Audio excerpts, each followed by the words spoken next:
Подобные мероприятия проходили или должны были пройти в других городах России. Несколько минут назад нам сообщили, что русский марш в Ярославле был отменен. И, насколько я понимаю, сейчас с нами на прямой связи наша зрительница Елена Кириллова из Ярославля. Она согласилась помочь нам рассказать и показать марш, который не произошел. Прямо сейчас она выходит с нами на прямую связь. Елена, здравствуйте, слышите ли вы дождь?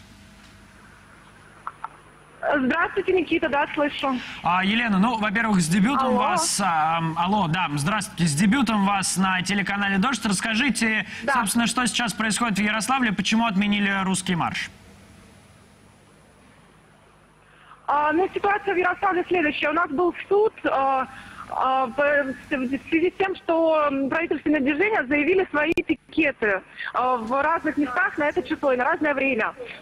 Суд признал, что организаторы русского марша правы. То есть, в общем-то, мероприятие могло бы пройти, но в то же время суд мероприятие не разрешил по разным причинам. То есть там можно было бы оспорить, если бы у нас было время. Скажите, пожалуйста, Елена, вот мы сейчас Поэтому видим, что... не проводить, не рисковать. Да, я понял, Елена, вот мы видим сейчас площадь, на которой вы находитесь, она абсолютно пуста, то есть, получается, никто даже не собирался приходить на русский марш, или люди уже разошлись? Собирались, но люди очень тесно контактируют, то есть все отзвонили, что русского марша не будет. На опыте прошлого года, когда всех просто погрузили в милицейскую машину и увезли, решили просто больше этого не повторять.